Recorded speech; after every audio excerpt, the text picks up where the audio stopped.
Okay, great. So I'm Kay Lehman. I'm Vice President of Free Thought Arizona, and this is our September presentation that's being presented by Wei Djao. And for me, it's been a real privilege to get to know Wei because she's a very impressive person.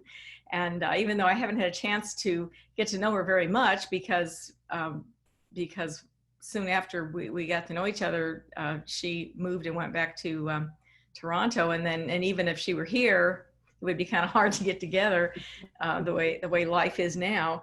But Wei grew up in Shanghai and taught in Canada and Hong Kong and California, and then she went to Seattle.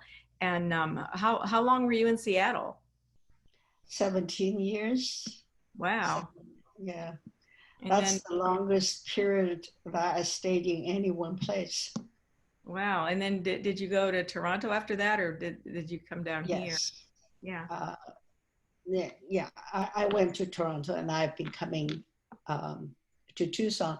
My husband got one of his degrees from the University of Arizona in Mm. Tucson. He always liked the place. And so we've been here before. I've been here before. And Oh, that's good. yeah. Um, and it was also interesting that Wei has published widely in sociology, and I've always been interested a lot in that, and also worked on the documentary American Nurse, and I, of course, am a nurse and have really enjoyed programs like that. And she's going to talk to us today about Chinese philosophy and the and how and morality in Chinese philosophy, and it's going to be a different perspective than we have in our culture here. So this is so I would like to present Wei Djao, and she's here, and then she can present her program. So welcome, Wei. Thank you, Kate. Thank you very much for having me as a presenter this month. I want to thank Kay particularly for going through the various ways of trying to get this presentation launched. And I also want to thank Oliver for testing the Zoom and the save screen, share screen with me last 2 weeks ago. It's really a privilege to be a presenter, and it's definitely my pleasure. Okay, let me get into share screen so that I can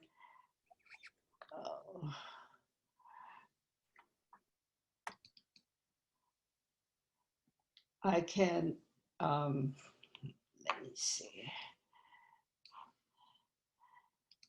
show the PowerPoint.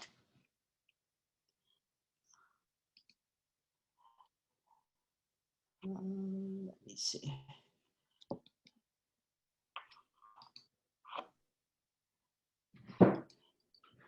Okay, that was just the title.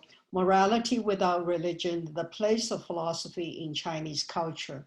What I'm going to do is I'm going to talk a little bit about the place of philosophy in Chinese culture. Chinese culture is probably one of the few cultures in the world in which philosophy takes the place of religion. A place that's usually occupied by religion in many other cultures. To do this, I want to begin with this quote from the Attorney General William Barr given last year. I just read it. Judeo-Christian moral standards are the ultimate utilitarian rules for human conduct.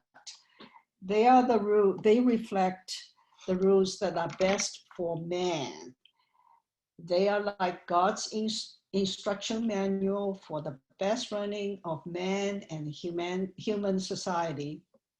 Religion helps promote moral discipline within society. Because man is fallen, we don't automatically conform ourselves to moral rules. So in this presentation, I'm kind of as you can probably guess, I'm going to argue against this assertion by the Attorney General. And hopefully we'll also touch on who set the moral standards in society, divine beings or something else. But before we begin, there are 3 points which I would like you to keep in mind if possible. One is that this presentation, by the way, I see some faces on my screen. Do you see that? Or do you just see the PowerPoint? The main view is the PowerPoint. We see that large and everyone's faces are smaller. If people are on a computer, they see both. If people are on a mobile device, they might only see one face. And the face that they see is going to be you speaking because your Okay. audio is active. So is my face covering the words of the PowerPoint? it's going to be different for each person. So if anybody has trouble Okay. reading, because you're on a small screen, just so you know, each of you can drag the little video thumbnail of Wei down to a corner that is out of the way so that you are able to read her slides. Okay, thanks. Because on my screen, now I got rid of the faces. Some of the faces were covering up the PowerPoint. Okay, there are 3 points to keep in mind. This presentation is mostly about ideal culture in the sense that we are going to talk about what the philosophers said about how people should behave, ought to behave. It's not about how the Chinese people actually behaved over the centuries. But I will use historical figures from Chinese history and from other cultures to illustrate as examples. The second point is that if you read Confucius or Lao Tzu, those 2 philosophers that I'll be talking about, you will see that they talk about rulers, how rulers should behave, or how sages should behave. I want to make it clear right from the start that we are all rulers, we are all sages, insofar as we make decisions every day, decisions that affect other people. For example, someone I know, a lawyer, decided to move his office from one place to another within the same city. But when he made that decision, it really affected everyone in the office. The receptionist used to go and pick up her grocery on her way home, so, to feed her children and all that sort of thing. But once a decision is made by someone in a position of authority, then it really affects everyone. And as a member of a household, we make decisions all the time, and that affect other people. So when you read Confucius or any of those philosophers, just keep in mind that they're not just talking about rulers, they are talking about all of us. I will say at this point that the terms Confucianism and Taoism are misnomers. They are confusion. Those 2 terms cannot be translated back into Chinese. I'll talk about that later in another slide. So first of all, I will briefly define what religion is. In sociology, I'm a sociologist, so I use definitions from that discipline. It has a philosophical base, usually, sort of the things that a religion teaches. But religion also has a superstructure of theology, which discusses beliefs. And beliefs, as I define it, or the way it's defined in sociology, ideas that must be accepted on faith. It's not proven, it's not capable of being proven. So you have to accept that on faith, something like the Trinity. You have to just accept it on reject it. Religion also has liturgy. It has, ceremonies and so forth. It also has human organization, and it claims to have the authority from some divine origin. So these are some of the ideas of religion. Now, the religions in China, there are a lot of them. Most of them, except one, all of them except one, came from somewhere else. There was the Buddhist religion. Of course, Buddhist religion is a proselytizing religion. It goes out to make converts. And it came to China quite early, about the 2nd century before the Common Era. There was Manichaeism and the Zoroastrian religion, mainly from Persia or the Middle East. The Nestorian Christianity, they came also quite early. Actually, I thought the Nestorian Christians, there are no longer any Nestorian Christians in China. I thought it was extinct, but during the Iraq War of 2003, in the news, I actually found out that they were, still there in Jordan and Syria, in that part of the world. Judaism, actually my father's family was of Jewish background, from the Jews who came to China long time ago, over 1,000 years ago. And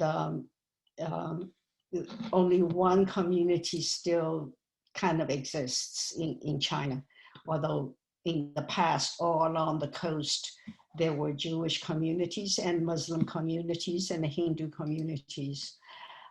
Hinduism, Islam, Catholic, and the Protestant Christianity. Christianity, after the Nestorian Christianity, came a bit later, from the 16th century on, with the sole aim of converting people.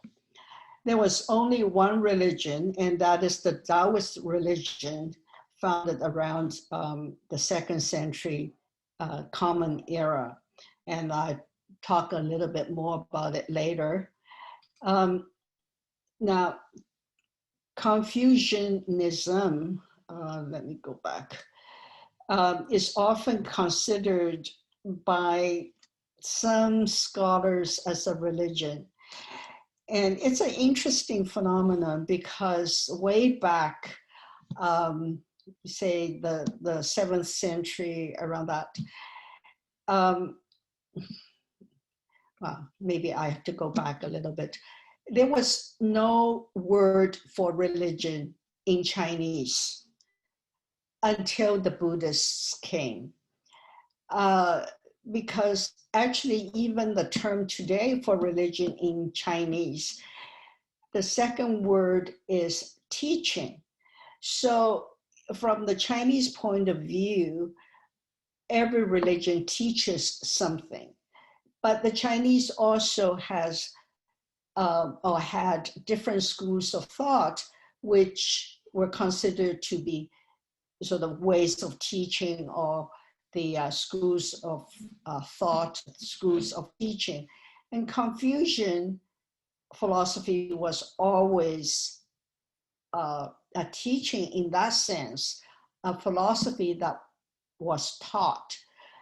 But it's sometimes mixed with a lot of civic ceremony, somewhat similar to the pledge of allegiance to the flag, or, you know, I watched John Lewis's Lying in State in the Rotunda, and sort of there is a set ceremony as to how people do things, you know, on these state occasions. And there were those in China, in the imperial court.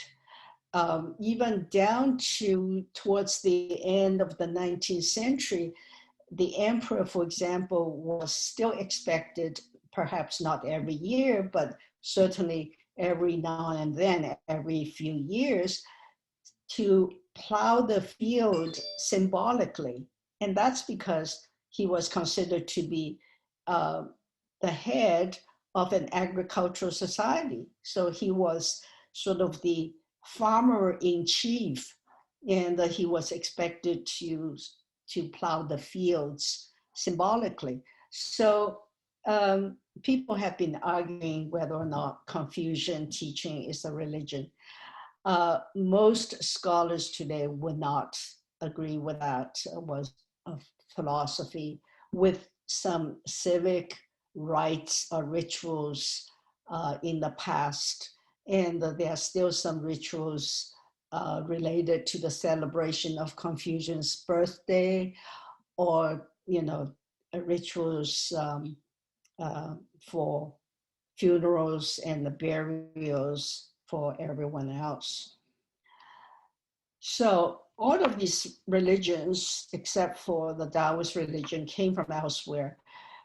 As I said, only the Buddhist religion and the Catholic and the Protestant Christianity were out to proselytize. The others came with the traders.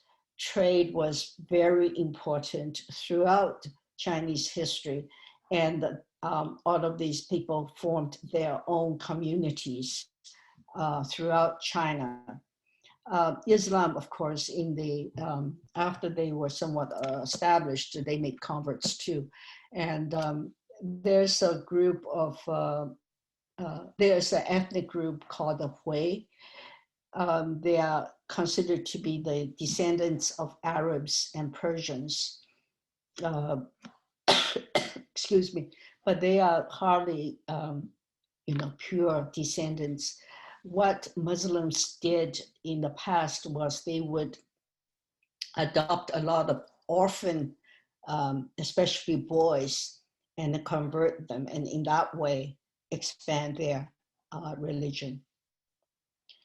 So that's the religious background of China. Very quickly, the early dynasties, the philosophers within this period, the Eastern Zhou, from around this about 500 BCE to 100 BCE is called the period of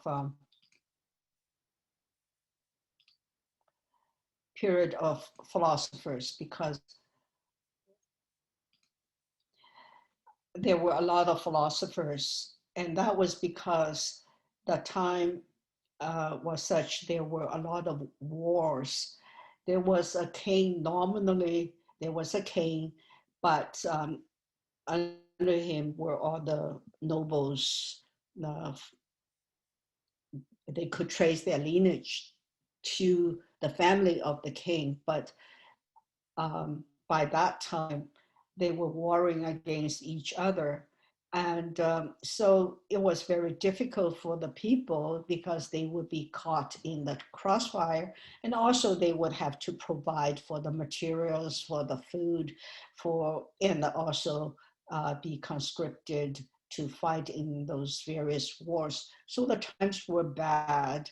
And not surprisingly, around this time, the spring and autumn and the warring states period, a lot of philosophers came about. I just wanted to mention the ideas of God and heaven, but we'll again talk about those when it makes more sense. Okay, there are two major philosophical traditions. The first one was, of course, Confucius. In Chinese, it's Confucius, and those were his dates. And um, it's the Confucian school of thought. That's how the Chinese would put it, and not Confucianism, because any word that ends with ism is kind of an ideology, and there is no such a thing as Confucianism. But um, during the time of Christian missionaries since the 16th century, they kind of made up certain words, such as Confucianism and Taoism. And they also kind of made certain words, infused new meanings into certain words. For example, the Chinese talked about heaven quite a bit. And later I will talk about there are 5 meanings of the word heaven. But in the translations by the missionaries of Confucian texts, um, heaven is written with a capital H. Now, heaven in Christianity has a very special meaning, but it doesn't have that meaning in Chinese traditions. Most of the ideas I'm taking in terms of the teaching of Confucius are from the Analects of Confucius or the Sayings of Confucius. It's the same book. And as I said, there are very different concepts of heaven. So quickly, I will mention those 5 concepts, ideas of heaven. The first one is the anthropomorphic, that is, heaven is actually a god. This was an idea in a previous dynasty, in the Song dynasty, in one of the slides, approximately from 18th to the 16th century BCE. And they had a concept of God. And then that dynasty was overthrown and by the someone, a vassal, and who became the king of the Zhou dynasty, the dynasty in which Confucius lived. And so there was a change in concept that you know the it must be heaven, that heaven has sort of heaven is the embodiment of moral standards. And it's because of the kings of the previous dynasty were not living according to what they should be doing. Instead of taking care of the people, they were just too concerned with pleasure seeking and that kind of thing. So the mandate of heaven was removed from them. So heaven, instead of being a god, it sort of became more of a general idea of moral standards. But there was also the idea of heaven as the physical heaven, you know, the sky that you see, we see every day. And by extension, the 4th idea is sort of the whole Mother Nature is referred to as heaven. And then the last concept is just fate, when things cannot be understood, things just, people have to sort of accept, oh, that couldn't be helped. So it's kind of, heaven is the idea of fate. So what was Confucius' idea? His was a little bit of moral standards, but not all that much. And in the sense that after reading the sayings of Confucius very carefully in the last several years, I think he was really a skeptic, like some of us today here, you know, meeting each other by Zoom, not really, uh, you know, believing in spirits, not really believing in sort of a deity overseeing everyone. Um, if we have time, I can go into some of his sayings and talk about them. Now, the other major tradition was from this guy called Lao Tzu. Literally, his name means the old master. Um, and he established, a little book about just 5,000 words, a little bit over 5,000 words, was attributed to him that he wrote it. And the ideas in that little book are his ideas, according as we today call it, the Taoist philosophy. He was an older older contemporary of Confucius. And this book that I just referred to, containing 5,250 words, is the Book of Lao Tzu. But some of you might have heard of the Tao Te Ching or Tao Te Ching. They are the same book. These three titles are referring to the same book. And it is very distinct from religion. The Taoist religion came about in about the 2nd century CE. There were peasant rebellions, and the one leader sort of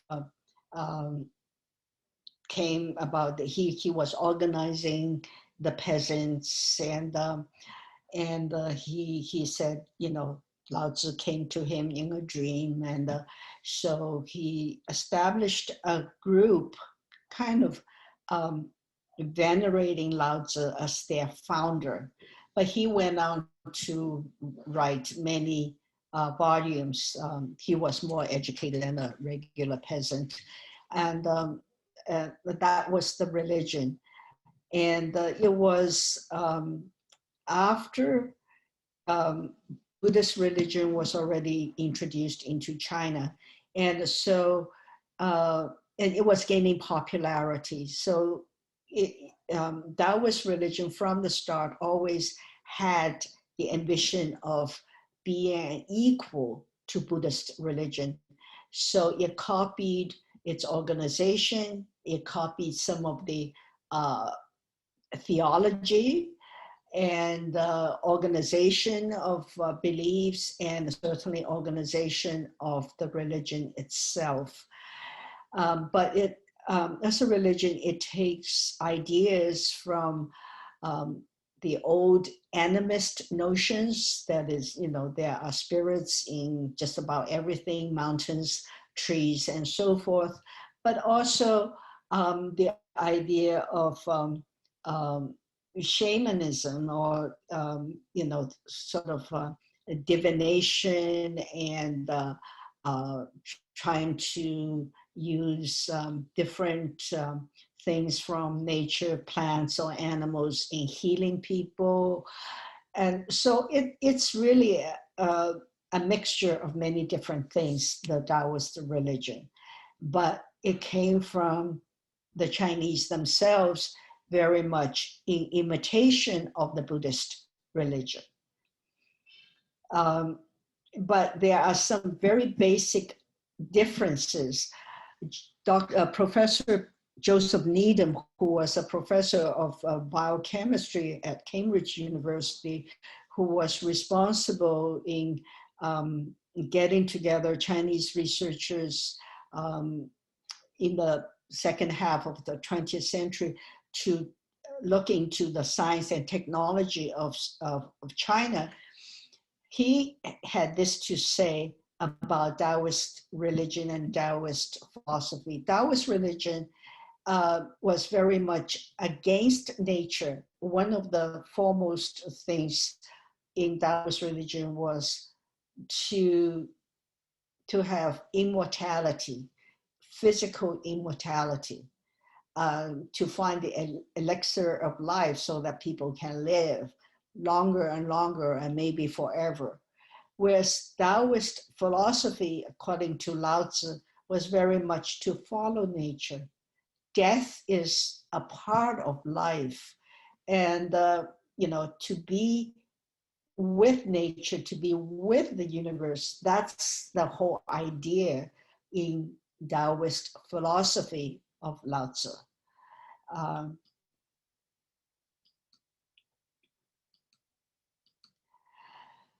Now, there are some common features of Chinese philosophy. So before I get into the ideas of Confucius and Lao Tzu separately, I just want to mention some common features. One is that Chinese philosophy doesn't aim at producing knowledge.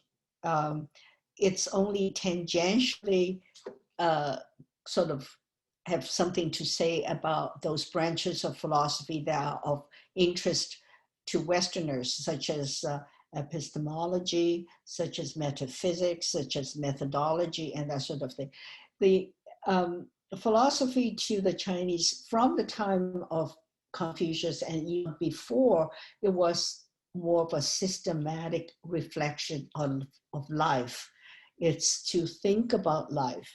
So, you can have different ideas, but the idea is to think about those ideas in relation to our life. And then the function of philosophy is to elevate one's mind, to sort of go beyond a little bit beyond what we are dealing with every day. The little annoyances and the worries and so on, and that kind of thing, but to elevate one's mind.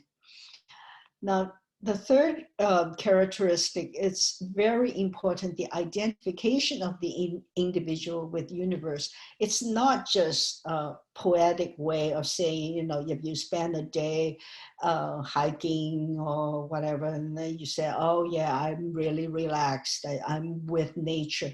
To the Chinese, this unity of universe and human is a very ancient concept, a concept that was familiar to Confucius and Lao Tzu, no doubt. And it's just that one is actually one with nature. I would talk a little bit about astronomy and the present day astrophysics, and you will see what I mean by the identification of the individual with universe. The universe and the individual are really one. And that's kind of the aim of reflection on life. So given this, the place of philosophy it's comparable to that of religion in other cultures. These ideas of the essential features of Chinese philosophy, I'm taking it from a Chinese philosopher by the name of Feng Yulan. He lived in the 20th century.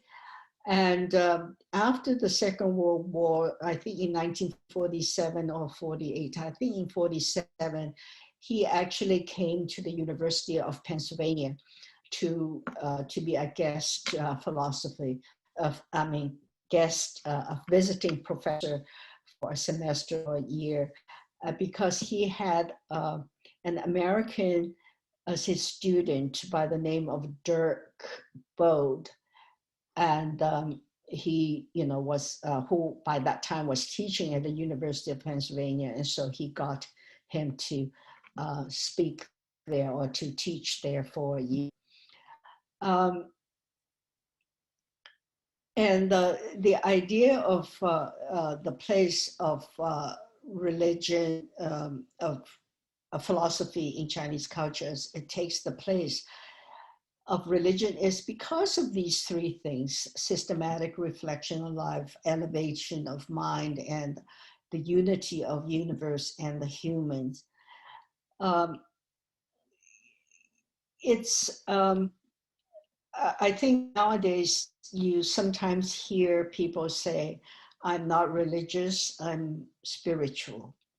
Um, I I have some difficulty understanding the word spiritual in that context, partly because uh, I learned English as a second language, and I'm kind of literal in some ways about the meaning of words.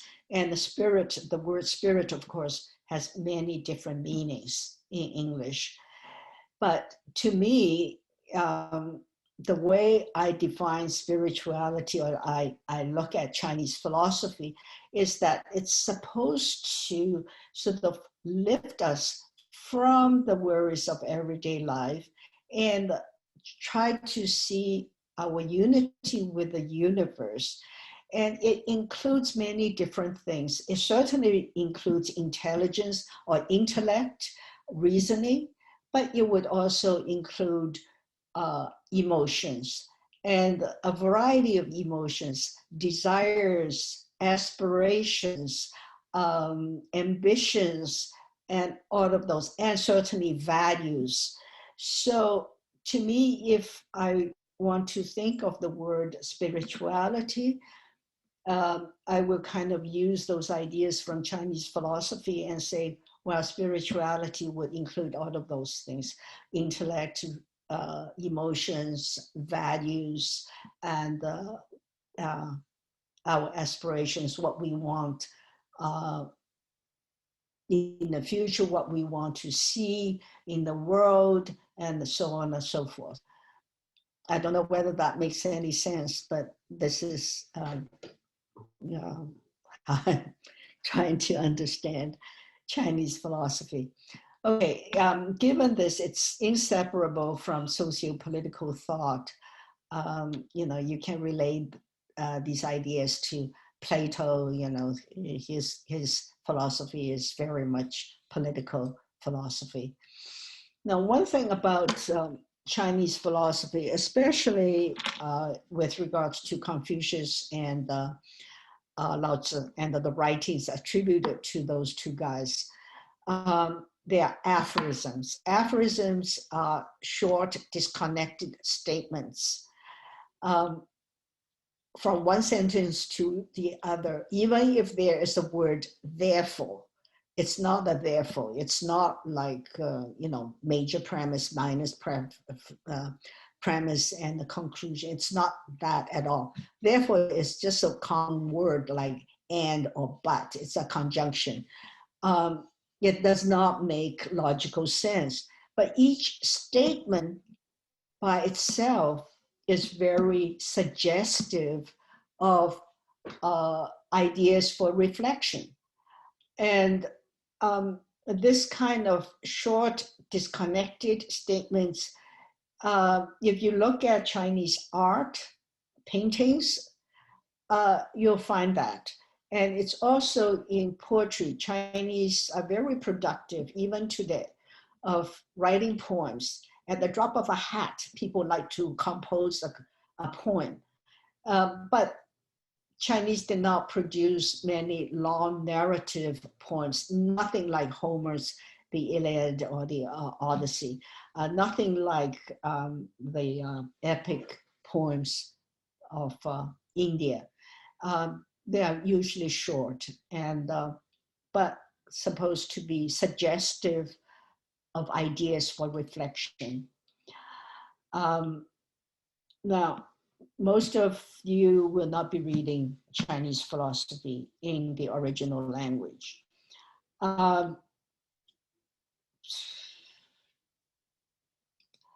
My computer has a way of doing things, just a slight touch and it goes way off. Kumarajiva was a Buddhist monk. He translated many Buddhist scriptures into Chinese, and he had this to say about translations. So if you read anything in translation, even Homer's poetry or anything, anything from Latin or from French, you don't read the original language. He had this to say about translations. Translating, according to Kumarajiva, is like chewing food for someone else to eat. So if we are reading translations, we are eating food that has been chewed by someone else. In other words, we are reading that person's, her interpretations. And of course, when we read one translation, we are getting that particular translator's version. Now, to overcome some of the difficulties in reading translations, I would mention Ursula Le Guin. I believe there must be some fans of Ursula Le Guin among us today. I am definitely a fan of Ursula Le Guin. She came upon the Book of Lao Tzu. That was her father's book very early in her life as a young adult, I believe. And that was translated in the 19th century. Obviously, her father read the Book of Lao Tzu quite often. It was already dog-eared, and he even indicated some chapters to be read at his funeral. In time, Ursula Le Guin also read many translations of the Book of Lao Tzu. In 1998, she died in 2018, so it's about 20 years before her death. She published a book of Tao Te Ching, and she called it a rendition rather than a translation, because she said, I don't read Chinese, but I consulted many different translations, and I consulted some experts. So her rendition of the Book of Lao Tzu is one of my favorites as far as Lao Tzu is concerned. It's a really quite interesting. You get the sense that she is kind of almost conversing with Lao Tzu. She is trying to sort of bring her understanding of life in terms of Lao Tzu's ideas. It's a very interesting book. If you ever come across it, I would really recommend that to you. So these are some of the basic ideas of Chinese philosophy. Now, as I mentioned, this idea of aphorism, short, disconnected, or short statements, suggestive of ideas for reflection. This is a very simple landscape. It was done by this woman, Huang Daosun. She actually devised a way of doing bamboos, which is still the way that Chinese art students began with painting. I had about 2 or 3 months of instruction in Chinese painting. I spent most of the time doing bamboos, and that's why I really like bamboos. But you can see that in this painting, there's a lot of empty space. And sort of in between, you can see some bamboos and rocks. But the idea is, if you look at it, you think of the landscape, but you think of many other things. By the way, this is just a detail of a much longer scroll. This one was by a woman artist of a later century. Again, you can see there's a lot of empty space. And in her inscription, she said she always liked to have chrysanthemums by the eastern fence, but being lazy, she only wanted to cultivate chrysanthemum with her brush and ink. And this is her product. So perhaps when you look at a Chinese painting, it should suggest ideas. This certainly suggests sort of nature. It's a still life or a life, but it's to make you think about things. So now that we come to the main ideas of Confucius, the first thing is to learn. It's very important to him to learn. Confucius, in his life, was quite modest in saying that I do not come up with anything original. I'm just trying to conserve the ideas from the olden days. But he actually did contribute to the development of those ideas. But in the collection of sayings, which were done by his grandson and followers a couple of generations later, the first saying in the Analects or the sayings of Confucius is to learn and to put into practice in a timely manner what has been learned. Isn't that a great pleasure? Or isn't that happiness? So to him, being human is to be able to learn and to enjoy learning. So the learning part is really very crucial to Confucius. And insofar as Confucius' ideas dominate Chinese culture in the last 2,500 years or so, to learn is very important in Chinese culture. And then to put into practice what has been learned. The second key idea is the virtue of run. And it's written this way. It's an overall virtue. It has been translated as love, benevolence, human-heartedness, or I think I like the best translation as just being humanity. Being human, that's run. And if you look at the character, it's kind of, the Chinese like to take apart the character and look at the deeper meaning. This part, meaning a human person, and this part I think is very obvious, meaning two. So run is a virtue that is practiced when there are at least two people. In other words, it's a social virtue. It requires another person. Run in itself is kind of abstract. So what is important is putting run into practice. And this is shown in being fair, being just, being honest, being straight, being trustworthy. In other words, to be a person of integrity. Now, in Chinese history, there are certainly many scoundrels, liars, cheaters, traitors, being a swindler, being every kind of crime or immorality. The Chinese did it.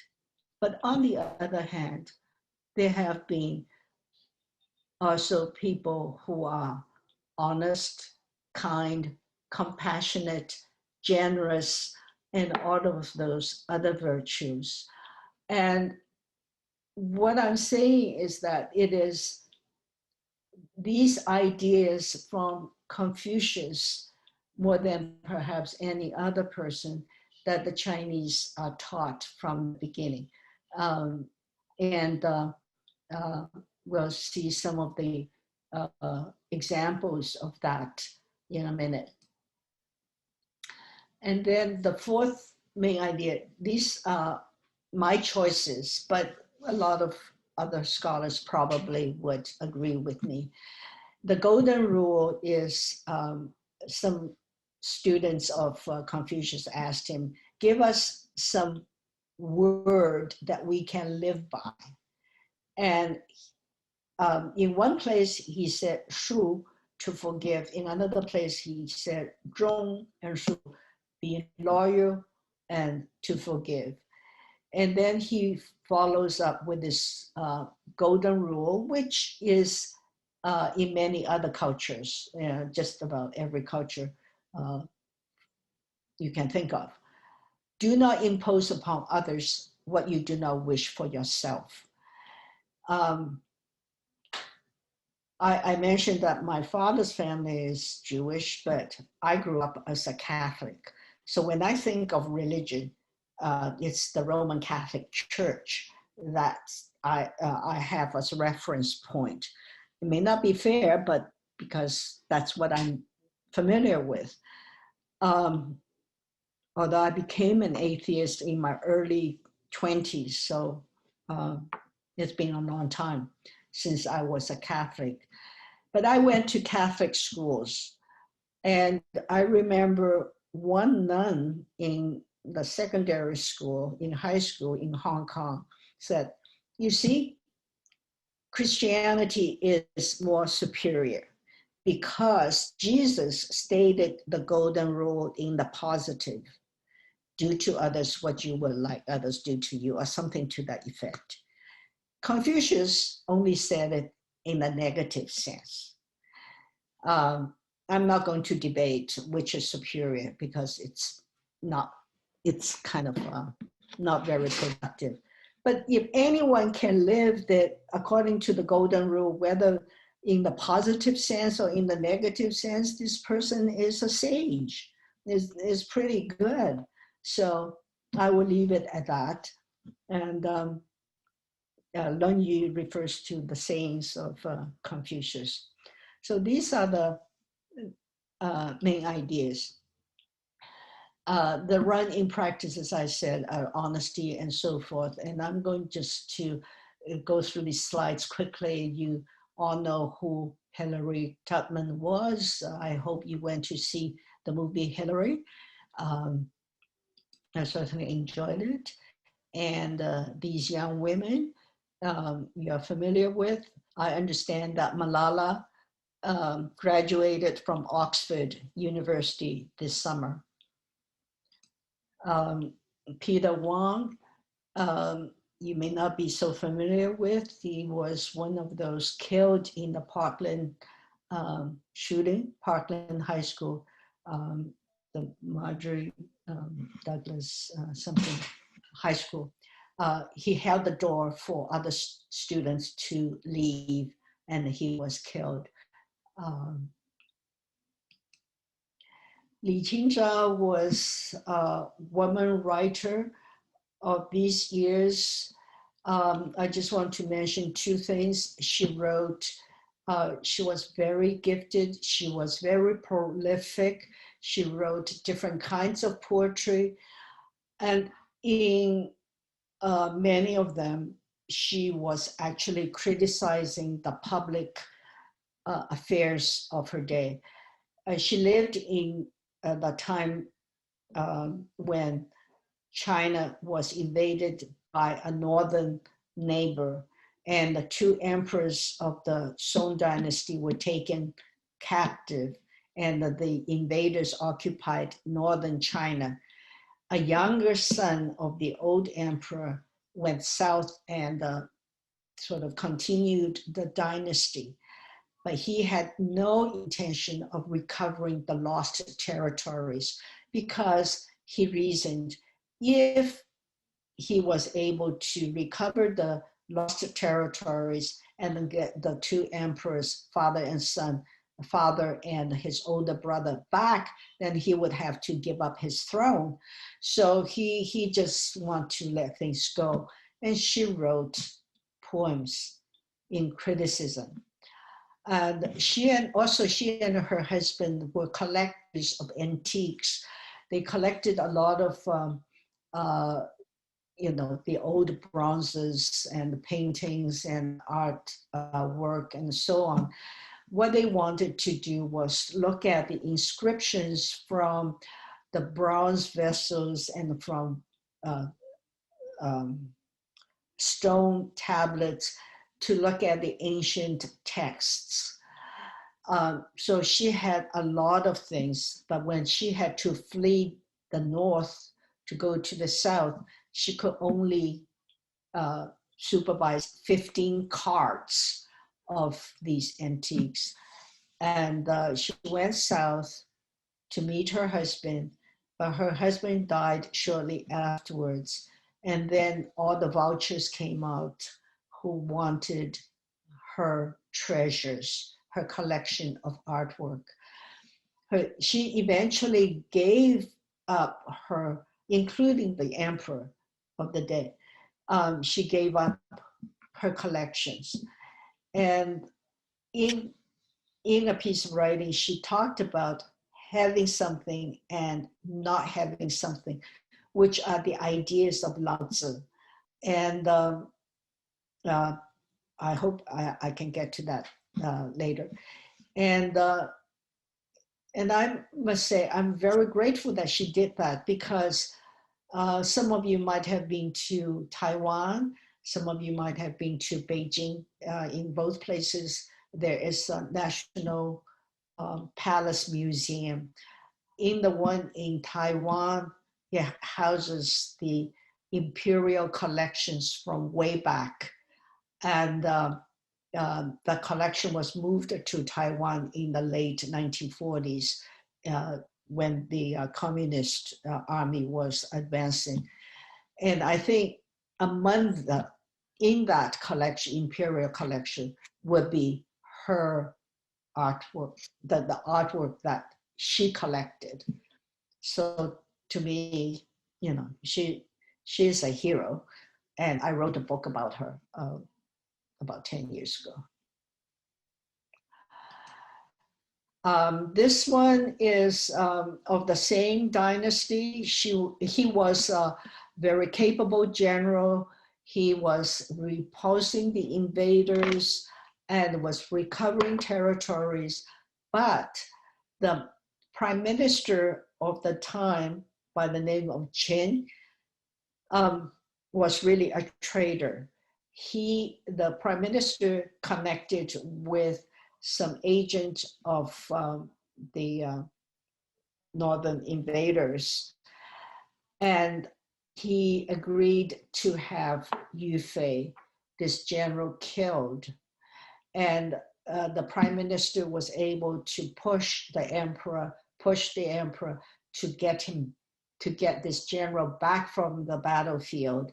And eventually the general and his son were killed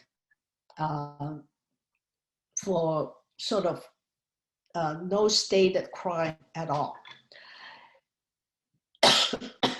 Yu Fei was not only a strategist, able soldier, but he was also a calligrapher. He was a poet. Excuse me. He was definitely a folk hero. Now, I'm including this to give you some idea of the sense of the idea of death.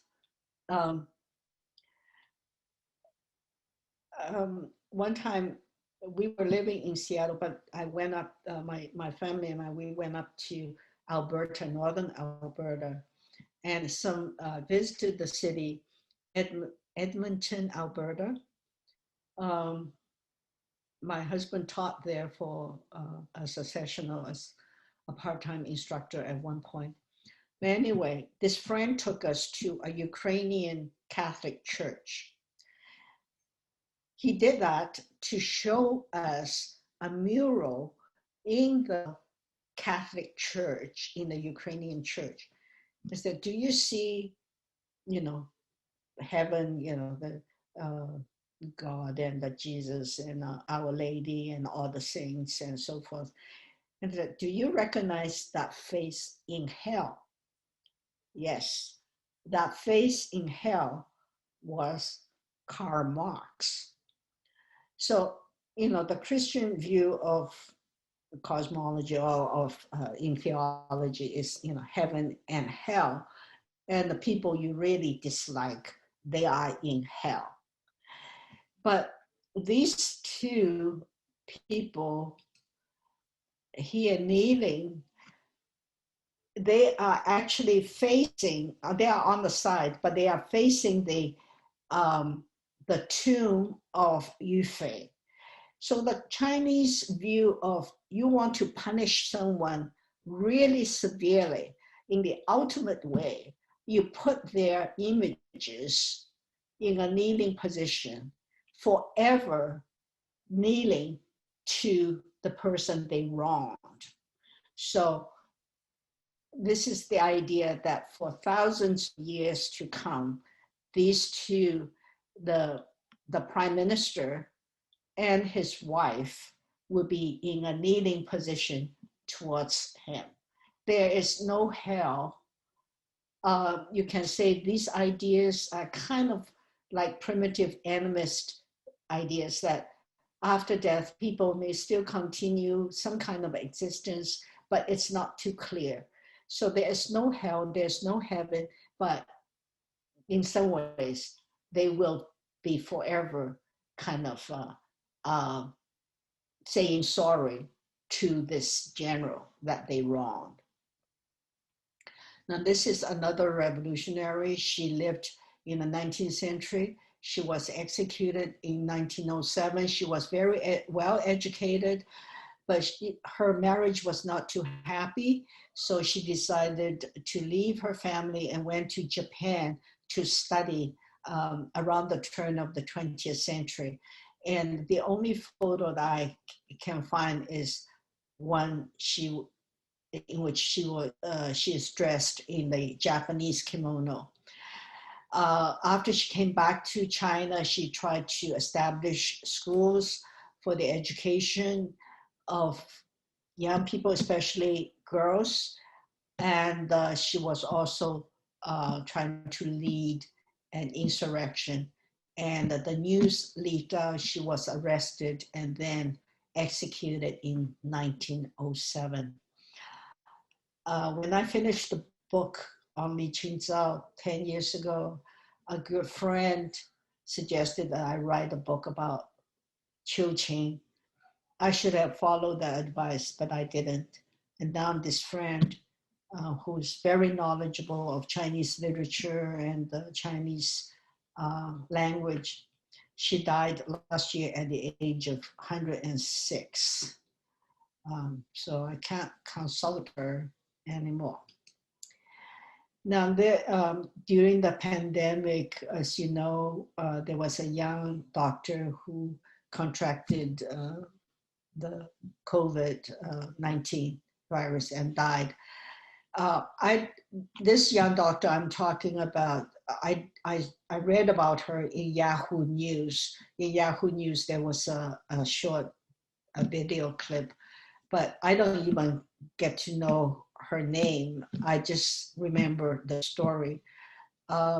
She was working in Wuhan in a hospital in early part in March or February at that time in Wuhan. And then she was walking around the wards, and the word was brought to her that her mother died of coronavirus 19. She, for a minute, stood and she bowed in the direction where her mother lived and died. She bowed, sort of that deep, respectful bow, kind of the 90-degree bow. And then she went back to her wards. She went back to taking care of her patients. This would be, all of those examples I've mentioned are examples of putting run into practice. You should have no difficulty recognizing this young nurse in Phoenix who took her on the day of she stood in silence amidst those protesters in late April who were agitating for the opening of Arizona. Those people practiced all those virtues that Confucius talked about, and I'm sure you can find many other examples. I'm not going to say too much about death. I already mentioned that there is no, Confucius or Lao Tzu talked about life, another existence after death. Confucius never wanted to talk about ghosts that are spirits. I just want to read this quote from one of the Confucian classics written after Confucius about death in this way. Confucius says, in dealing with the dead, if we treat them as if they were entirely dead, that would show a want of human feelings. That's the virtue of run, humanity, and should not be done. But if we treat them as if they were entirely alive, that will show a want of intelligence, and that should not be done. So what the Confucian notion about mourning rites is to acknowledge that when someone dies, we undoubtedly would have many, many emotions, all kinds of feelings and sentiments and emotions. But we also have our intellect. And we know that they are dead, but our emotions keep on feeling that we wish they were alive. And the mourning rites, I kind of worked around these two notions to sort of acknowledge our emotions, but also recognize that they are dead and that there is not another existence. This brings up the point that I want to mention, and that is neither Confucius nor Lao Tzu promise anything after death. And yet Confucius said, do not cling to life, just want to keep life at the expense of run. Rather, it is preferable to sacrifice oneself so that there could be the accomplishment of run, of that humanity. And some of those people I mentioned, like Peter Wong and the young, the woman Chiu Qing, the revolutionary, and the general, they died. They sacrificed their life. But, there were no 72 virgins waiting for them on the other side or any other kind of eternal bliss. But what was important to them was the practice of the virtue of humanity is more important than just keeping one's life. Okay, let's go to, I'm sorry, I'm getting, I try to finish, okay, as quickly as I can. Lao Tzu's teaching, the Tao means, literally means the path or the road. And it is used in three senses in the book of Lao Tzu. The first one is the most important one, and that is the origin and development of the universe. In other words, at that time in the period of philosophers, all of the philosophers had some kind of Tao, meaning some kind of school of thought. But only Lao Tzu's ideas became known as the Taoist philosophy. And it's because he, in that short book, presented the origin and the development of the universe. The next two meanings of Tao are in, I would try to read some of those, but I won't go spend too much time on it.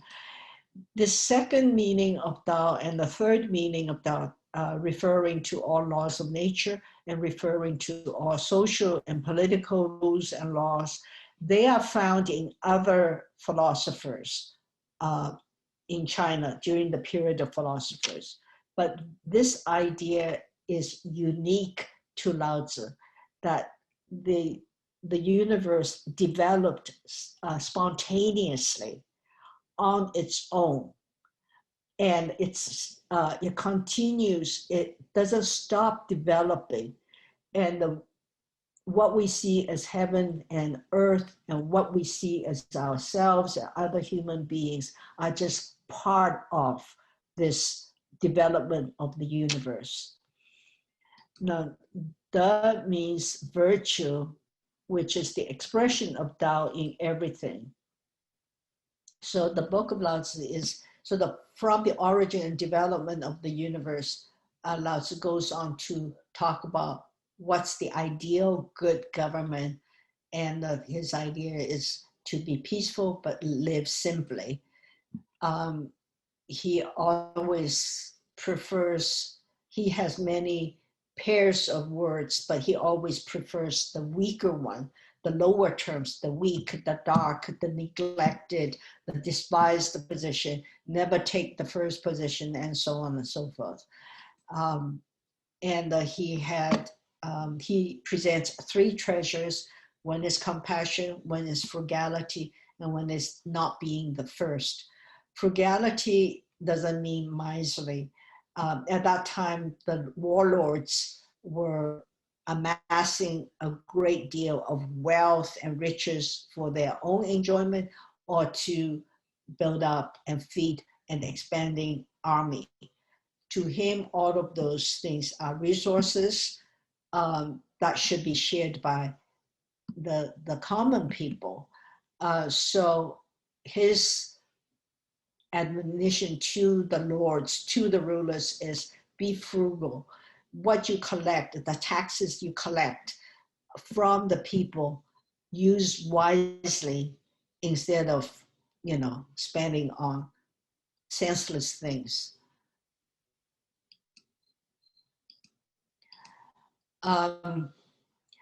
In Lao Tzu 40, this is some of those sayings regarding the origin of the universe. All things come from something, and something comes from nothing. Something is the being, and nothing is non-being. But non-being is not nothing. Rather, sort of to put it in simple language, non-being means there is nothing, but there is the potential of something. Potential to develop into something. And this is another chapter in which he talks about the Tao and the beginnings. And what I really want to emphasize is the last one. Well, the four last lines are people follow the laws of earth. Earth follows the laws of heaven. Heaven follows the laws of Tao. Tao follows itself, as it always does. In other words, the last two words actually today in Chinese language means naturally, nature. But at that time, it means Tao just follows itself as it always does. So this is what also pertains to the origin of the universe. Tao is empty, yet its use will never be exhausted. It's unfathomably deep, yet it appears as the origin of all things. indistinct, as if it's not there, it actually exists. I do not know who produced it, only that it appeared before the Lord God. In the early dynasty, there was the concept of Lord, meaning God, and the term for that Lord used way back in that dynasty, 18th to 16th or whatever, the BCE century. The Protestants still use that term to refer to God today. So what Lao Tzu is saying is Tao, the origin of the universe, appears before God. So here I want to go back to the idea of the universe and the human being one. This saying is from Zhuangzi, whose ideas are very close to Lao Tzu, but who lived a couple of centuries after Lao Tzu. Heaven and earth and I came into existence together, and all things with me are one. All things are one with me, if you want to put it that way. His friend Wei Djao, love all things equally, heaven and earth are one body. And here is, you recognize the name, Carl Sagan. The cosmos is within us. We are made of star stuff. We are a way for the universe to know itself. So basically, it's the same idea that everything that we are made of really came from the universe. And that's what the Taoist philosophers were saying. For small creatures such as we, the vastness is bearable only through love. This is something that I really like from the book Cosmos, and I'm sure you have read it many times. The nitrogen in our DNA, the calcium in our teeth, the iron in our blood, the carbon in our apple pies were made in the interiors of collapsing stars. We are made of star stuff. And I think Carl Sagan obviously loves apple pie. So here is the apple pie again. If you wish to make an apple pie from scratch, you must first invent the universe. What I'm saying is that Lao Tzu's idea of the origin of the universe, and also echoed by Zhuangzi, they are not, the theories of the Big Bang or the inflation and all those things that come, the novas and supernovas and so forth. But Lao Tzu's idea of the origin of the universe does not contradict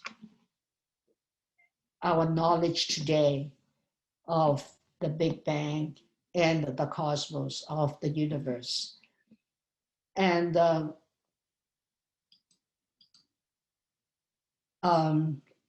to me, what's important is that Lao Tzu's ideas is probably the first atheist idea of the origin of the universe. Aristotle's idea of the universe is immortal. It always existed and it will always continue to exist. But Aristotle, as you know, came a couple of centuries later. So what gave Lao Tzu this idea of, such kind of, at that time, somewhat outrageous notions of the spontaneous development of the universe? It's from astronomy, from agriculture, from medicine, the human body. I'm just going to go very quickly through ancient astronomy.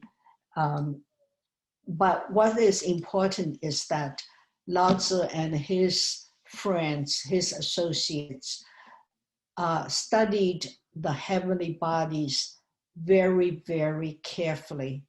And by studying the heavenly phenomena, they realized that nature just follows its own laws.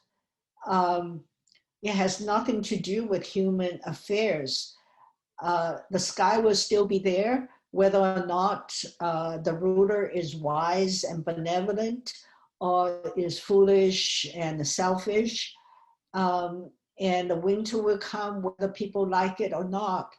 So, you know, it's kind of independent, and yet we are intimately related to that universe. So ancient astronomy is to regulate agriculture. The Chinese had an early, developed an early calendar about 4,600 years ago, both solar and lunar. And by 1400 BCE, it came to the calculation that a tropical year is looking at the sun from the point of view of the earth. And it took 365 days, 365.25, 365 and a quarter days in a tropical year. Here's some evidence, even back in the Neolithic times, something about the sun on the pottery. This is the ancient writing of 3,000 years ago. It's the writing is about solar and lunar eclipses.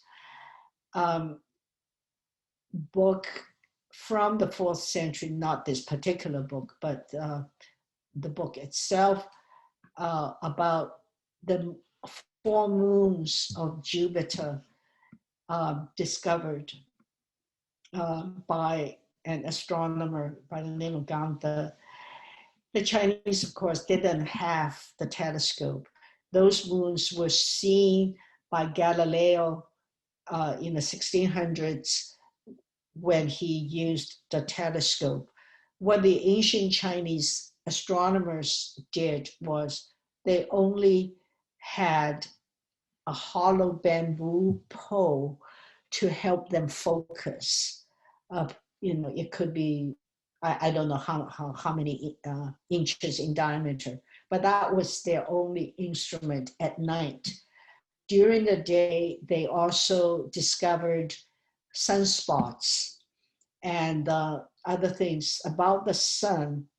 And the way they studied the sun was have a big cauldron or pot, and they pour oil over it. So there's a film of oil, and they would observe solar eclipse or just the movement of the sun by looking at the film of oil in that pot of water. It's about the same time the movements of the 5 planets, Mercury, Earth, Mars, I can't remember, Venus, Mercury, Mars, Jupiter, and Saturn. They didn't know that Earth was one of the planets. And these are the, just from the point of view of the Earth, what they would see in the heavens. And the star charts, just like a map, but of the stars. And this is, of course, the famous Halley's Comet. The Chinese first recorded it in 613 BCE. And for each of the 29 appearances between 340 BCE and 1910 CE, the Chinese had a record. It appeared about every 75 years. They would call the comets the guest stars, because they would come kind of unobtrusively and then get brighter and brighter and brighter, sometimes for a year or so, and then slowly it will dim. So it's like a guest.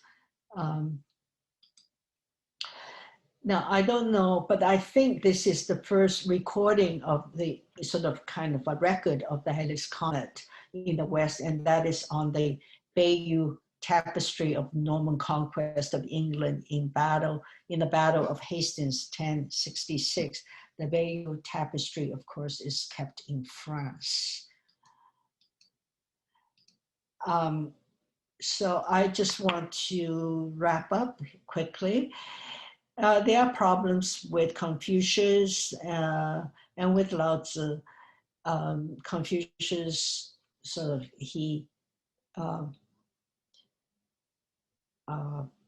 his teaching in many ways would respect the hierarchy, the hierarchical social order, and he was none too gracious about women. But I can talk about it later if you're interested. Lao Tzu, his idea was the universe developed, had its own origin, but he also argued that the society would follow the natural laws. And I would say yes and no. Societies do follow natural laws in the sense we cannot go against nature, but how a society develops sometimes is not entirely bound by, does not entirely follow the laws of nature. And this is the second part of Lao Tzu is to me important. He uses words such as mysterious, dark, abstruse. It encourages the mystification of his teaching so that, centuries later, people developed a Taoist religion. And he was not wrong in describing Tao as mysterious and hard to understand, because they kind of reached the limits of knowledge at that time with the crude instruments that they had. They didn't have, space telescopes or any of those things. They used basically their naked eyes. And so universe was mysterious and hard to understand. And so people later used those words and developed that into a religion. So we come to the question at the beginning, which was who decides on the moral standards? And from sociological point of view, of course, it's the powerful elites, and they often use claimed divine authority. Then in democratic societies, different factions, different groups of elites will compete to set up their moral standards. And I think we know all too well, the kind of competition in American society. Now, who decides on the personal morality? Confucius, in answer to one of his students who asked, how could we distinguish between right and wrong? And he had this answer: to cultivate virtue and the ability to distinguish between right and wrong, do this: make friends with those who are trustworthy and honest, and always proceed from justice. That is from the virtue of run, but also more specifically from justice. Now you can say he really didn't answer the question, because you distinguish right or wrong by associating with people who are honest. Then how do you judge people who are honest? So it's a fairly difficult thing. But what I can say is that he comes up with all these virtues that people should practice, but he emphasizes learning. And so what he considers as the important virtues is based on his observations and based on what he has learned. And perhaps today, if we go beyond religion and say, if I'm not going to follow the Sharia law, if I'm not going to take my moral standards strictly from the Ten Commandments, it's still based on our observations and on kind of learning from experience. Now, Sam Harris, of course, in his book, The Moral Landscape, talks about someday an objective science of morality could and will develop. But before that day, I'm not, I don't disagree with him, but I think it is, we still need to make decisions for ourselves. And finding friends who are trustworthy and honest. The English proverb, birds of a feather flock together, that kind of thing. But you have to determine that they are trustworthy. And so we need to use our intellect. So I hope, you'll learn a little bit from the Chinese philosophy. But I also want to caution that to learn from some other cultures, you need to know your culture first. I have seen many so-called China experts who claim to know Chinese history and culture, but they don't really understand, perhaps know their own culture, be it English or American or French or whatever. You need to know your own culture first, and then learn the other culture from the local point of view, and to look at your own culture from an outsider as if you are learning it from as someone who doesn't know American culture. Okay, finally, what can we learn from the secular nature of Chinese culture? The emphasis on learning, the idea that we can perfect ourselves, that's the idea really in Confucius. Not that we are ever perfect, but we can always improve. And that is the emphasis on learning and practice. And this is not very different from free thinkers' value and the humanist value of looking for truth, looking for evidence, and reason well, clearly, logically. Emphasis on effort rather than innate ability. That's really, really important. And there have been studies that show how people of East Asia, the Chinese, the Japanese, emphasize a lot more on effort than on innate ability than the American students. And deeds rather than words. Confucius once said that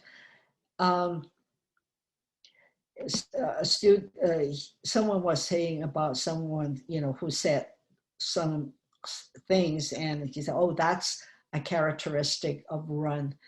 And his student said, "Is that enough to be, to be of Run?"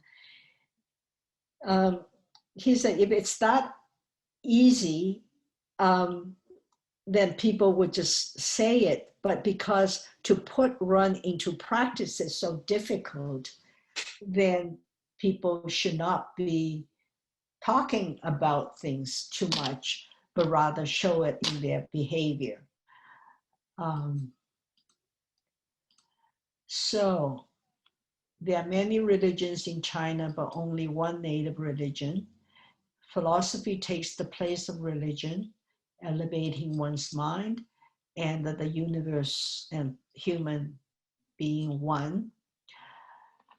Two major philosophical traditions, Confucius and Lao Tzu, and from Lao Tzu, the first atheist origin of the universe. And I hope that you can leave this place with some idea that knowledge, whether you call it philosophy, natural philosophy, or whatever, can take the place of religion in society. And as we gain more in knowledge, that is knowledge based on evidence and logical reasoning, then I think hopefully there may be less of an influence from supernatural beliefs. Thank you. You have been very patient. I'm sorry I've taken up so much time. Not at all. This was great, Wei. Thank you. I'll clap softly to save everybody's ears, but you deserve applause. Thank you. Thank you. Let me. If anybody has questions, you can either type it in the chat, or if you have your camera on, you can wave and we'll address you so that you're not talking over other people. But if you don't hear anybody talking and there's a pause, you can go ahead and unmute yourself and ask. With that said, if there are any questions, please let's ask Wei. Thank you, Wei. Kara. You're welcome. Thank you for giving me the opportunity to talk for such a long time. Sorry about that. You're great.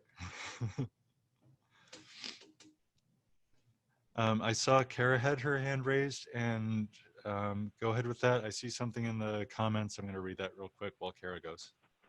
Okay. Thank you very much for your presentation, Wei. I thoroughly enjoyed it. I think I still have the distinction in Free Thought, Arizona to be the only Christian in our group, thanks to Alice and being a founding member of it and our being married. I, of course, have an emphasis on your last statement that religion doesn't have to be a focus of our progression, but I'm questioning that are the two groups necessarily disjoint, or can there be someone like me that has the feelings of Tao? Over. I'm sorry, I didn't quite understand your question, that you have feelings of Tao, but I am a Christian, yet I seem to don't have any fault with all of the premises that you're saying. Over.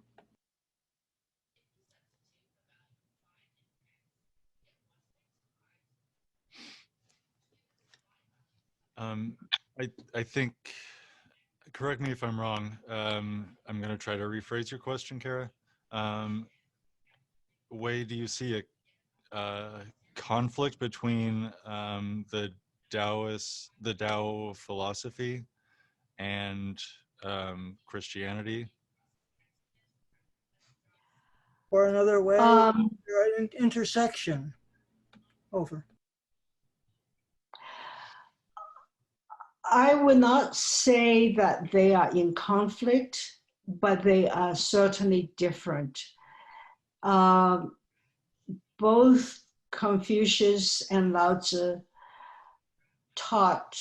proceeded to teach, and in their teachings, they don't mention supernatural being or beings, and they do not attribute our human existence to the will of supernatural beings. So in that sense, the major philosophical traditions of China, they are not against the religion. I mean, all those religions I mentioned at the beginning, they most of them became Sinicized. That is, they became Chinese. They were not against, they were not in conflict, but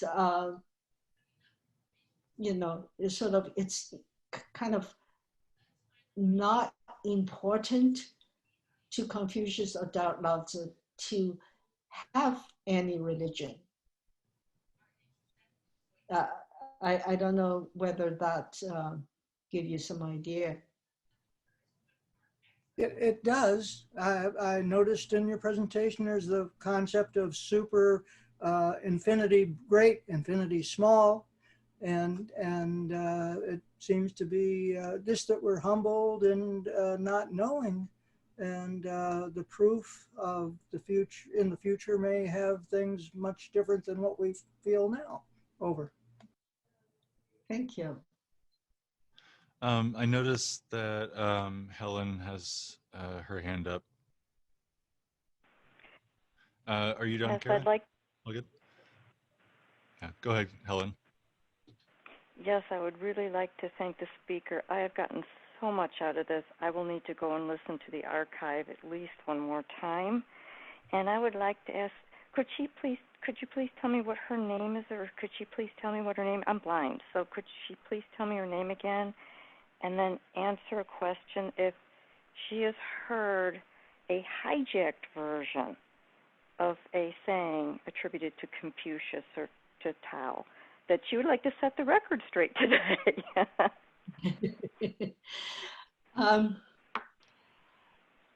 To begin with, I'm sure you have been to Chinese restaurants and eaten fortune cookies. Fortune cookies, as far as I know, were invented in San Francisco, California, around the beginning of the 20th century. But those statements, they do not come from Confucius, but the statements in Confucius' sayings are kind of similar, these disjointed saying, but not necessarily like that.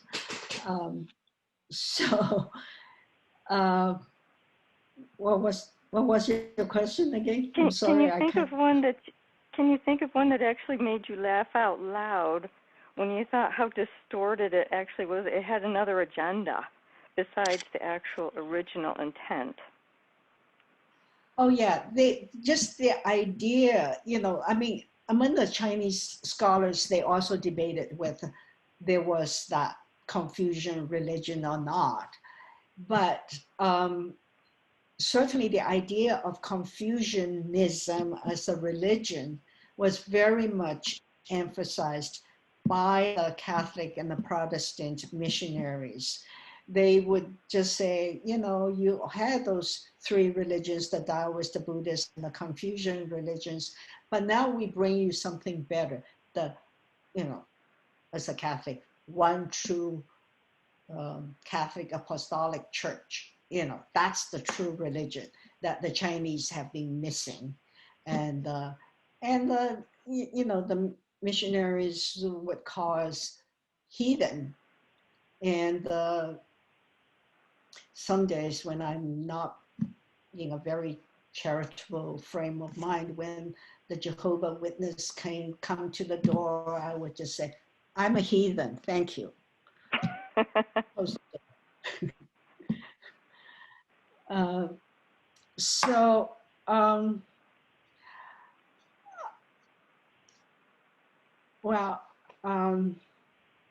Do you have anything more specific in mind Well, I grew up Catholic, so I kind of understood where you were coming from as far as that goes, because I've often heard that, when people would repeat what they would say would be attributed to Confucius or to the Tao, and you knew that it was hijacked and being used for another agenda, as opposed to what the original writing would have said.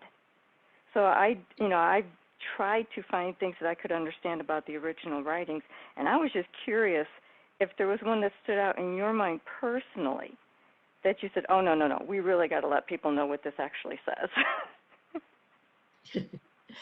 Yeah, I think many parts were overemphasized. I didn't go into detail. I said, Confucius was for patriarchy. And there were not very many references to women actually in the sayings of Confucius, but a kind of ideology developed. It was based on Confucian philosophy, but it's called the Wei Djao, or the teaching of rituals.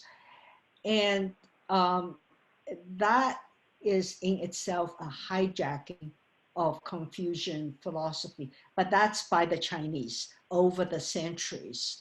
And some of the Catholic missionaries certainly used some of those ideas from the teaching of rituals, especially say about women. Some of the things that Wei Djao, or the teaching of the rituals, would emphasize would be, almost identical to some of the episodes written by St. Paul, women obey your husband and all those things. And it's not hijacking only by the missionaries. I think it's hijacking by the people in power in Chinese history over the centuries, by men, by the high officials who were sort of in control of the values and the morals of society. In order to manipulate. Thank you very much. I really appreciate it all. I'd like to make sure everybody else has a chance to ask too. I really appreciate it. Thank you very much for speaking. Thank you. Thank you for the question. I hope I had a more ready example to give. I think you just had one other question about how to spell Wei's name, right? Oh, yes, please, because I can't, I'm legally blind. Could you please pronounce your name correctly for me? Thank you. My first name is Wei, W-E as in England, I as in Ireland. And then my last name is D as in dog, J-A-O. Did you get that?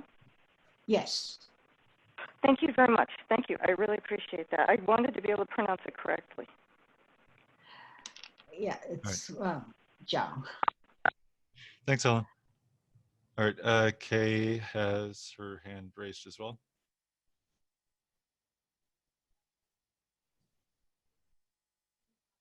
There, I'll mute myself.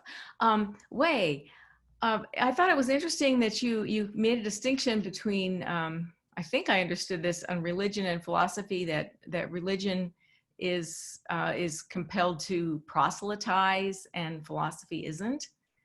And it was, did you make that was a distinction that you made? I mentioned that every religion has some kind of philosophical base, has a component that can be sort of talked about, discussed, as philosophy. But it has other things, especially when it touches on the supernatural, which is something that has to be taken on faith. Then sort of the two become quite apart. Mm-hmm. I was impressed in listening to all of the knowledge you put out there, how little we learn about Chinese, about China, about Chinese culture in our education in this country. I know, I mean, you'd have to take a separate course in it, I think. But in just in my general education coming up through high school, we learned world history and things like that. And we would learn European history and US history, but we just didn't learn that much about China. And I just think that we've lost out on having that enrichment of our knowledge from what Chinese culture has to offer. Yeah, I know. I mean, I grew up in Hong Kong. I was born in China. Of course, my education, elementary and secondary, will be quite different. But my daughter went through the school system in Seattle, in a suburb of Seattle. And I remember her course in sort of world civilization, sort of, Greco-Roman history and the whole Middle Ages and so on and so forth. Uh, and that's good because, I mean, American culture is part of the Western civilization. I mean, people need to learn that. And then sort of, I think, then it went somehow to Second World War, and then from the Second World War, it went to Vietnam War, and that was it. I mean, because she went to school a bit earlier before some of those things happening in the 21st century. Yeah, it's sort of, I think, is that all you're learning? Yeah. Yeah. So she did take some courses in college of uh, other civilizations. Yeah, I didn't get anything about China except for it's in Asia until I took world civilizations in college, like a few years ago when I went back for my bachelor's, starting when I was like 31 or something. So it's something that definitely is lacking from the U.S. education. Yeah.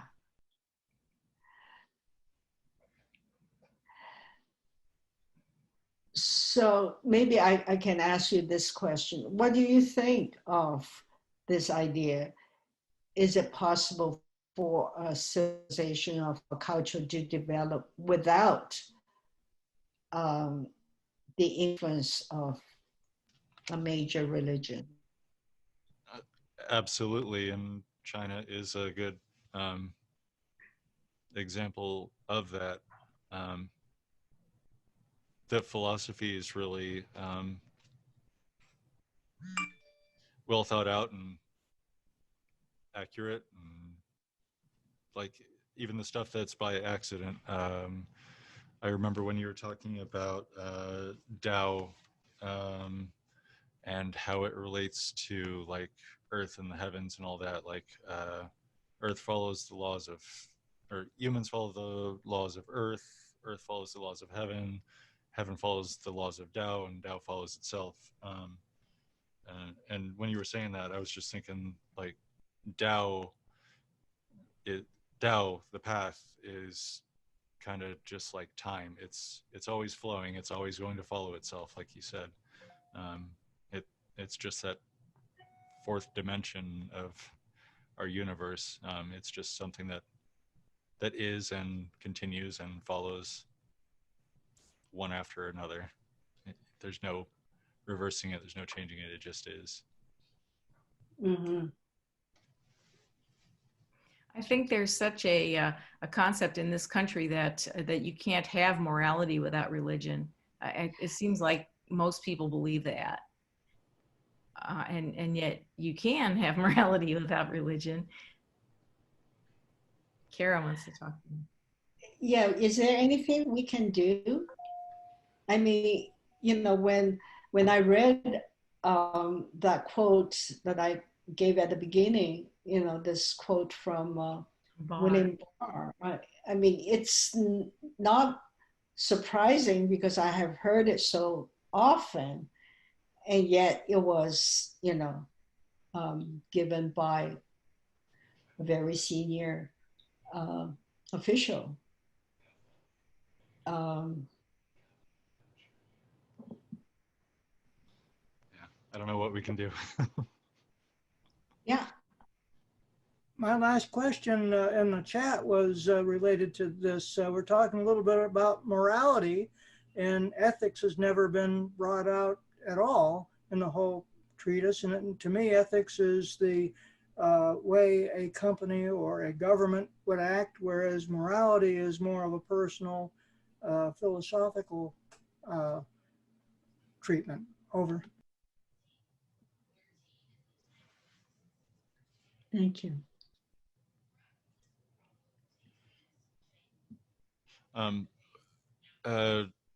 Kara's question in the chat was about the difference between ethics and morals. Do you see a difference between those from a Taoist philosophy perspective?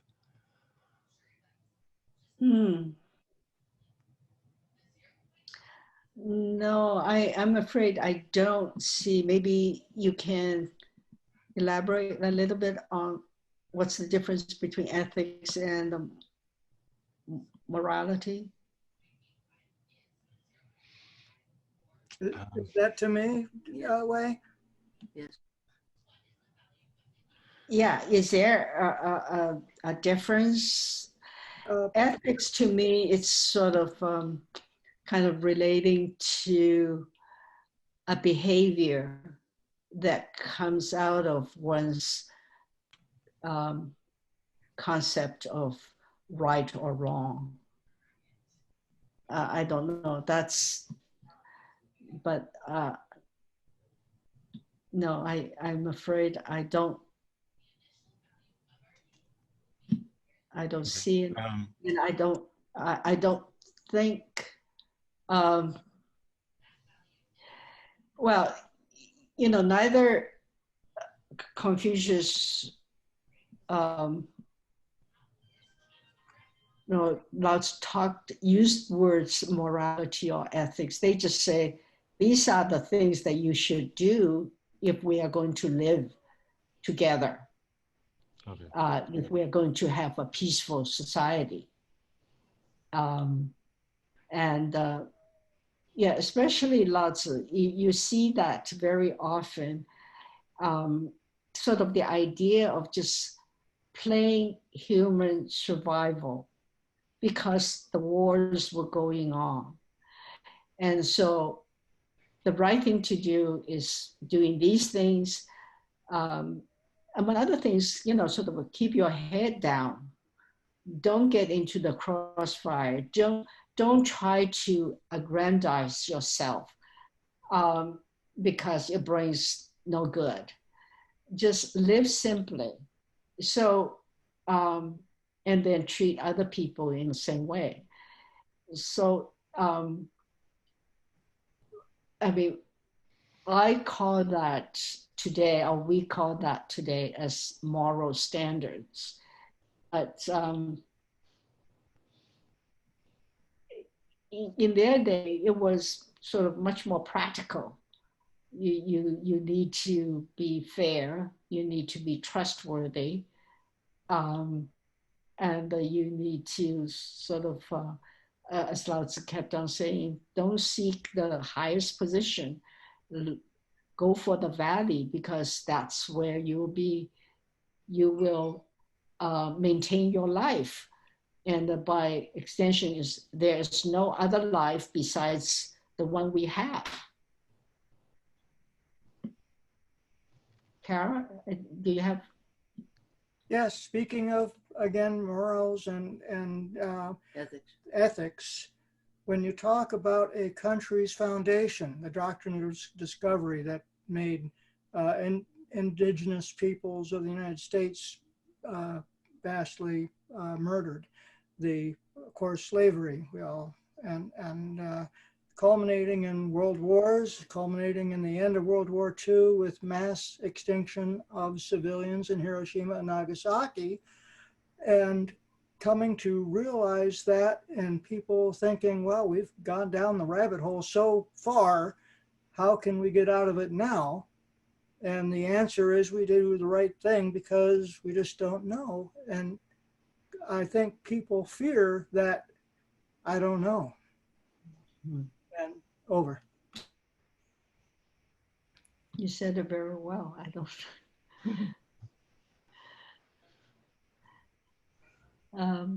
I don't think I can add anything to it.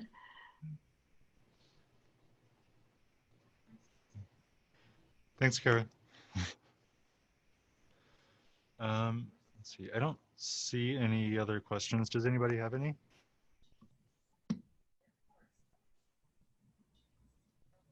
Okay. So please, let's thank Wei again. I really appreciate your presentation, and it's a lot of stuff that I certainly haven't heard before, and I appreciate you sharing it. And it's all really interesting to see all of these secular philosophies and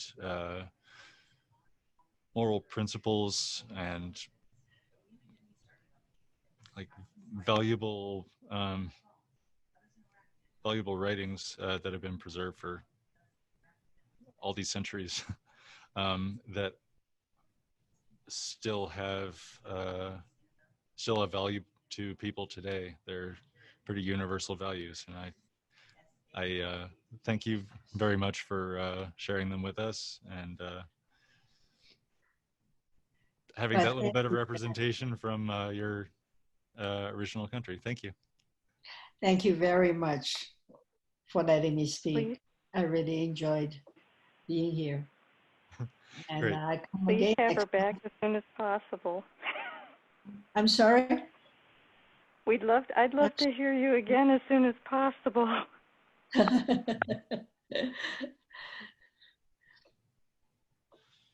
This has been great, Wei. Thank you so much. Thank you, Wei. And Thank you, everyone Thank for you, coming. Oliver. Thank all of you for being here. Yeah, thanks so much. We will be back next month.